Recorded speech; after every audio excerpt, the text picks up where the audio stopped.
निर्दलीय सांसद पप्पू यादव के बाद केंद्रीय मंत्री और बीजेपी के फायर ब्रांड नेता कहे जाने वाले गिरिराज सिंह को भी धमकी मिली है। गिरिराज सिंह को अमजद खान ने धमकी दी है।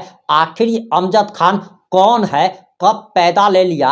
और पप्पू यादव ने लॉरेंस बिश्नोई को एक बार फिर से धमकी दे दी है, चैलेंज दे दिया है। ये वही पप्पू यादव हैं जो कि पहले लॉरेंस बिश्नोई गैंग को 2 टके का अपराधी कहते हुए 24 घंटे में खत्म करने की धमकी देते हैं। और जब लॉरेंस बिश्नोई गैंग की तरफ से पप्पू यादव को धमकी दी जाती है, हत्या करने की बात कही जाती है, तब पप्पू यादव पत्रकारों के सामने में रोते हुए नजर आते हैं और उसके बाद केंद्र सरकार से, बिहार सरकार से Z+ सिक्योरिटी की मांग कर देते हैं। लेकिन इसके ठीक 2 घंटे के बाद पप्पू यादव एक बार फिर से पलट चुके हैं। अब ये कह रहे हैं कि मुझे किसी सुरक्षा की कोई जरूरत नहीं, मैं काफी हूं। और ये अब लॉरेंस बिश्नोई गैंग को एक बार फिर से धमकी दे रहे हैं। वहीं तेजस्वी यादव की बड़ी बहन और लालू प्रसाद यादव की बड़ी बेटी और पाटलिपुत्रा से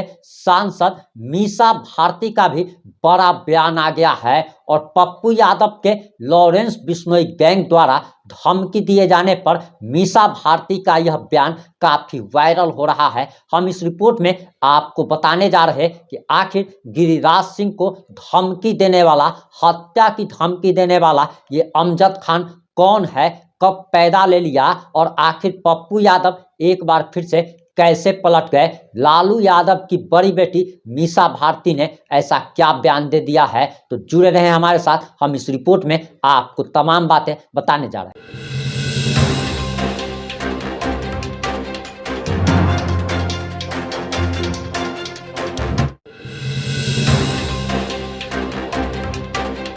नमस्कार, मैं प्रिंस कुमार सिंह और आप देख रहे हैं पॉजिटिव इंडिया। इस वक्त की सबसे बड़ी खबर गिरिराज सिंह, पप्पू यादव और लॉरेंस बिश्नोई के बारे में आ रही है। गिरिराज सिंह को किसी अमजद खान ने धमकी दी है, ये भी हम आपको आगे बताएंगे। लेकिन सबसे पहले आपको बताते चले कि पप्पू यादव जो कि 2 दिनों पहले तक हाथ जोड़कर रहम की भीख मांग रहे थे, जब इन्हें लॉरेंस बिश्नोई गैंग द्वारा कनाडा से, UAE से, मलेशिया से फोन आता है और हत्या करने की बात कही जाती है, तब यह सरकार से Z+ सिक्योरिटी की मांग करते हैं। लेकिन इनकी इस मांग को खारिज कर दिया गया है।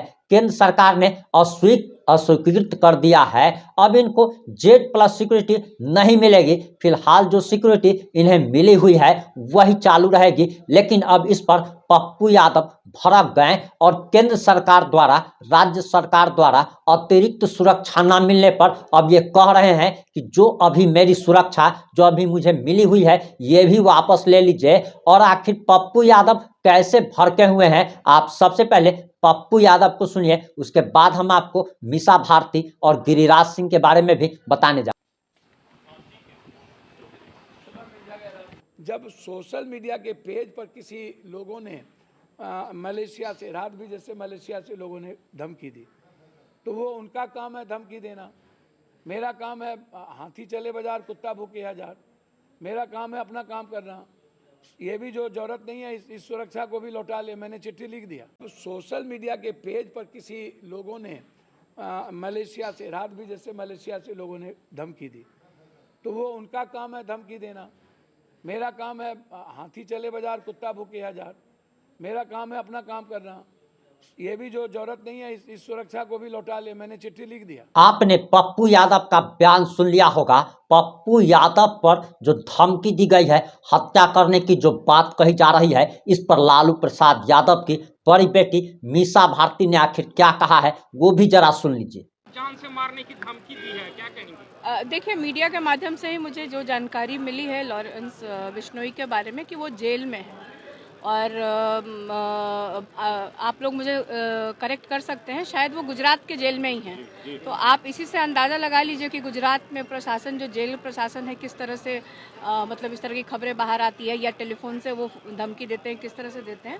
तो ये गुजरात सरकार को और ख़ासतौर पे गुजरात जेल अथॉरिटी को देखनी होगी कि इस तरह की बातें जो आती है इसमें कितनी सच्चाई है और इसकी जांच करके उनसे पूछताछ भी होनी चाहिए, क्योंकि तो ऑलरेडी कस्टडी में है और जुडिशियल कस्टडी में होंगे तभी तो वो जेल गए हैं। एनडीए की बैठक हुई है सीएम आवास में, 220 सीटें जीतने की बात एनडीए के नेता कह रहे हैं। तो एनडीए के जितने भी घटक दल हैं सारे दल के नेता वहां आए थे। पशुपति पारस नहीं आए थे, मतलब उनको छोड़ करके चिराग पासवान थे वहां पे मौजूद? चिराग के पार्टी से थे। मतलब कौन थे? तो जब सीनियर नेता ही नहीं हुए तो एनडीए की ये किस तरह की बैठक थी? मतलब मुख्यमंत्री जी ने बैठक बुलाई और मुख्यमंत्री जी के बुलावे पे और एनडीए के घटक के नेता ही अगर नहीं पहुंचे हैं तो ये किस तरह की शुरुआत हुई है? तो इसका मतलब कि सब कुछ ठीक नहीं चल रहा है अंदर खाने में। मुख्यमंत्री जी के बुलावे पे और बीजेपी की तरफ से कौन गए थे? बीजेपी के तरफ से बड़े बड़े नेता थे, केंद्रीय नहीं, बड़े नेता में किसी एक का नाम तो है। नित्यानंद राय। गिरिराज सिंह तो आजकल बड़े नेता थोड़ी ना है। गिरिराज सिंह जी तो मतलब सीनियर लीडर हैं, बट जो बिहार को देखते हैं मतलब उनमें से कौन आए थे? सम्राट चौधरी, विजय सिन्हा। सम्राट चौधरी जी को तो पार्टी ने अभी खुद साइडलाइन करके रखा है, तो उनकी मतलब क्या बात की जाए?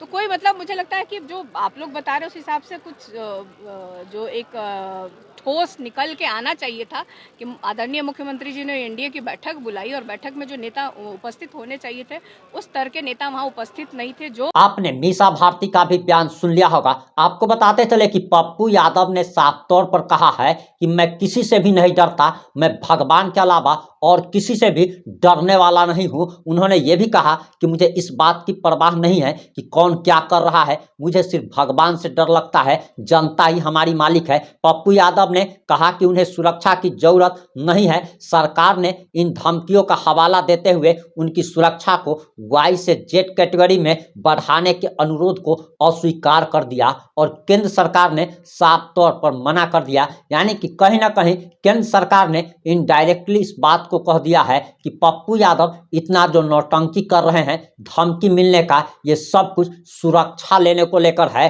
वहीं बताया जा रहा कि उन्होंने कहा कि मलेशिया से उन्हें धमकी मिली है। उनके अनुसार डीजीपी, आईजी, डीआईजी और पुलिस अधीक्षक को इसकी जानकारी दे दी गई है और उन्होंने कहा कि उनका काम है राजनीति करना और जो भी गलत करता है उसके खिलाफ आवाज उठाना। लॉरेंस बिश्नोई से उनकी कोई पर्सनल व्यक्तिगत दुश्मनी नहीं है, लेकिन उसने इसलिए आवाज उठाई क्योंकि वह राजनेताओं को मार रहा है, वह गायकों को मार रहा है। उसने करनी सेना के अध्यक्ष तक को मार दिया, जबकि करनी सेना के अध्यक्ष को मारने में लॉरेंस बिश्नोई गैंग का कोई हाथ नहीं बताया जाता है। इसके बावजूद भी पप्पू यादव ने तो यहाँ तक कि पूरे देशवासियों को गाली देने का काम किया था। और आप ये समझ लीजिए कि 1 अरब 40 करोड़ लोगों को हिजड़ों की फौज कह दिया था। यानी कि एक तरीके से एलजीबीटी कम्युनिटी का भी इन्होंने अपमान किया था, जलील करने का काम किया था और पूरे देशवासियों को इन्होंने हिजड़ों की फौज कह दिया था। इन पर अभी तक कोई भी कार्रवाई क्यों नहीं हुई, ये भी जवाब जनता जानना चाहती है। जनता ये भी सवाल कर रही है कि पप्पू यादव जैसा नेता जो कि एक जनप्रतिनिधि है, वह अगर देशवासियों को हिजड़ों की फौज कह देता है तो आखिर उस पर कोई कार्रवाई क्यों नहीं होती। वहीं आपको बताते चले कि अब पप्पू यादव के बाद गिरिराज सिंह को भी हत्या की धमकी मिल चुकी है और बताया जा रहा कि गिरिराज सिंह को किसी अमजद खान नाम के व्यक्ति ने हत्या करने की धमकी दी है और यह भी बताया जा रहा कि इसके तार हिंदू स्वाभिमान यात्रा से जुड़े हुए हैं। आपको बताते चले कि गिरिराज सिंह ने बिहार में हिंदू स्वाभिमान यात्रा की शुरुआत की थी। हालांकि इन्होंने मात्र 5 जिलों तक ही इस यात्रा को चलाया, उसके बाद इस यात्रा को बंद कर दिया गया और गिरिराज सिंह दिल्ली लौट गए और फिलहाल वो केंद्रीय कपड़ा मंत्री है और अपने मंत्रालय का कामकाज देख रहे हैं। लेकिन हिंदू स्वाभिमान यात्रा के दौरान उन्होंने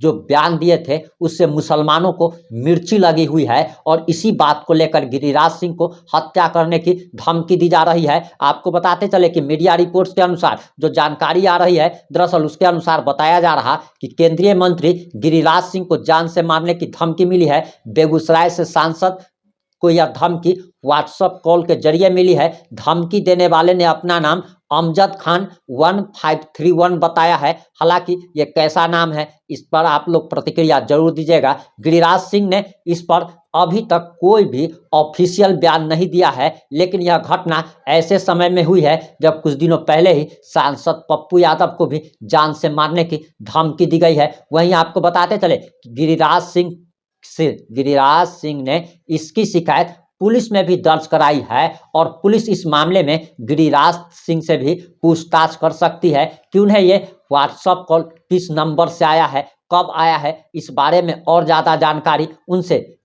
पुलिस मांग सकती है। वहीं बताया जा रहा कि गिरिराज सिंह को मिली धमकी से सियासी गलियारों में हड़कंप मच गया है और हड़कंप मचना इसीलिए बवाल इसीलिए मचा है क्योंकि गिरिराज सिंह केंद्रीय मंत्री हैं और मोदी को पावरफुल कहा जाता है, पूरी दुनिया में बेस्ट लीडर के तौर पर देखा जाता है और उस मोदी कैबिनेट के मंत्री को अगर इस प्रकार की धमकी मिलती है तो यह अंतर्राष्ट्रीय सुर्खियां बन चुका है। इस पर आपकी क्या प्रतिक्रिया है? अपनी प्रतिक्रिया जरूर दीजिएगा। जुड़े रहें हमारे साथ। जय हिंद, जय भारत।